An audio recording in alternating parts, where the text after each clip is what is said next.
నమస్తే, welcome to prime nine desk analysis. నేను మీ బ్రహ్మనాయుడు. మొత్తానికి టీడీపీ జనసేన కూటమిలో సీట్ల వ్యవహారం అయితే పెద్ద ఎత్తున చర్చకు వచ్చిన పరిస్థితి ఉంది. సీట్ల పంచాయతీ ఈ రెండు రాజకీయ పార్టీలను అయితే నిద్ర లేకుండా చేస్తుందని చెప్పుకోవచ్చు. జనసేన ఎన్ని సీట్లలో పోటీ చేస్తుందనేటువంటి చర్చ రాష్ట్ర వ్యాప్తంగా మొదలైంది. అయితే ఎల్లో మీడియా మాత్రం పెద్ద ఎత్తున జనసేన పార్టీ కేవలం 24, 26, 30 సీట్లలోనే పోటీ చేస్తుందనేటువంటి ఒక చర్చకైతే తెరలేపింది.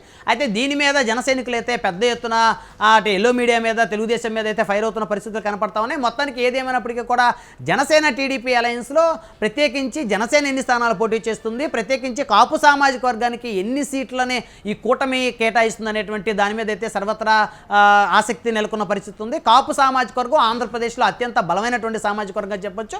ఆంధ్రప్రదేశ్లో ఎవరు అధికారంలోకి రావాలన్నా, ఎవరు ప్రభుత్వాన్ని ఏర్పాటు చేయాలన్నా ఈ సామాజిక వర్గానికి సంబంధించినటువంటి ఓటర్ల మద్దతు ఏ పార్టీ వైపు ఎక్కువ ఉంటుందో ఆ పార్టీయే ఖచ్చితంగా అధికారంలోకి వచ్చేటువంటి అవకాశాలు అయితే ఇప్పటివరకు జరిగిన పరిస్థితి. ఇక మీదట కూడా కాపు సామాజిక వర్గానికి సంబంధించినటువంటి ఓటర్ల మద్దతు లేకుండా ఖచ్చితంగా ప్రభుత్వాలు ఏర్పాటు చేయడం అయితే అంత ఈజీ కాదు. ఎప్పుడైతే రాష్ట్ర విభజన జరిగిందో, రాష్ట్ర విభజన జరిగిన దగ్గర నుంచి కూడా నవ్యాంధ్రప్రదేశ్, తెలంగాణ రెండు రాష్ట్రాలుగా ఉమ్మడి ఆంధ్రప్రదేశ్ విడిపోయిన తర్వాత ప్రత్యేకించి చెప్పాలంటే ఆంధ్రప్రదేశ్లో, నవ్యాంధ్రప్రదేశ్లో పెద్ద ఎత్తున కాపు సామాజిక వర్గానికి అయితే డిమాండ్ పెరిగిందని చెప్పుకోవచ్చు. అటు 2014లో జనసేన అధినేత మద్దతుతోటి టీడీపీ, జనసేన, బీజేపీ కూటమి అధికారంలోకి వచ్చింది. అయితే 2019 ఎన్నికల్లోకి వచ్చేసరికి మూడు పార్టీలు విడివిడిగా పోటీ చేయడం వల్ల ఓట్లు చీలి జగన్మోహన్ రెడ్డికి ఒక అవకాశం ఇవ్వాలనేటువంటి దృక్పథంతో ఓటర్లందరూ కూడా మెజారిటీ ఓట్ బ్యాంక్ అయితే జగన్మోహన్ రెడ్డి వైపు వెళ్ళిందని చెప్పొచ్చు. కాపు సామాజిక వర్గం కూడా మెజారిటీ ఓటర్లు జగన్మోహన్ రెడ్డికి పట్టం కట్టారని చెప్పొచ్చు. కేవలం జనసేన పార్టీ 19 లక్షల ఓట్లకి మాత్రమే పరిమితమైన పరిస్థితి. అయితే ప్రస్తుతం కాపు సామాజిక వర్గం ఓటర్లు ఎటువైపు వెళ్ళేటువంటి అవకాశాలు ఉంటాయనే దాని మీద అయితే సర్వత్రా ఆసక్తి నెలకొంది. ఇటు టీడీపీ, జనసేన కూటమిలో కాపు సామాజిక వర్గానికి ఎన్ని టికెట్లు ఇస్తారనేటువంటి దాని మీద అయితే ప్రత్యేకమైనటువంటి చర్చలు అయితే మొదలయ్యాయి. అయితే వైఎస్ఆర్ కాంగ్రెస్ పార్టీలు చూస్తే దాదాపు 30 మందికి పైగా కాపు సామాజిక వర్గానికి సంబంధించినటువంటి వ్యక్తులు ఎమ్మెల్యేలుగా వ్యవహరిస్తున్నారు. టీడీపీ, జనసేన కూటమిలో జనసేనకి ఎన్ని స్థానాలు ఇస్తారు, అదేవిధంగా కాపు సామాజిక వర్గానికి ఎన్ని స్థానాల్లో పోటీ చేసే అవకాశం ఉంటుందనే దాని మీద చర్చ మొదలైంది. అటు విజయవాడ చూసుకున్నా, ఇటు గుంటూరు చూసుకున్నా, అటు ఒంగోలు చూసుకున్నా, ఇటు కీలకమైనటువంటి ప్రధాన నగరాలు ఏవైతే ఉన్నాయో, అటు వైజాగ్, ఈ నగరాలన్నీ కూడా పరిగణలోకి తీసుకొని మరి ఈ నగరాల్లో ఖచ్చితంగా ప్రతి నగరంలో 2 నుంచి 4 స్థానాలు ఉన్న పరిస్థితి. Guntur 1, Guntur 2, Vijayawada east, west, central, అదేవిధంగా Vizag east, west, north, south, ఈ విధంగా అనేకమైనటువంటి ప్రధాన నగరాలు అయితే ఈ నగరాల్లో ఖచ్చితంగా టీడీపీ, జనసేన అలయన్స్లో కాపు సామాజిక వర్గానికి ఖచ్చితంగా ఒక స్థానాన్ని అయితే కేటాయించాల్సినటువంటి అవసరం ఉంటుంది. అటు విజయవాడలో చూస్తే విజయవాడ సెంట్రల్ బోండా ఉమాకి ఇచ్చే అవకాశం ఉంది. తెలుగుదేశం గుంటూరు నగరంలో అటు గుంటూరు 1 అయితే ప్రత్యేకించి చెప్పాలంటే ముస్లిం సామాజిక వర్గానికి ఇచ్చే అవకాశం ఉంది. గుంటూరు 2 ఇటు కమ్మ వర్సెస్ కాపు అభ్యర్థులు పోటీ పడుతున్నారు.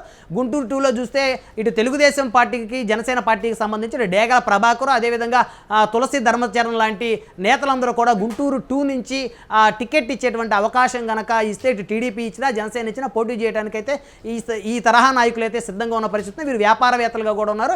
అటు డేగల ప్రభాకర్ కానీ, తులసి ధర్మచరణ్ కానీ ఈ నేతలు ఇద్దరు పేర్లు కూడా పరిచయంలో ఉన్నటువంటి పరిస్థితి ఉంది.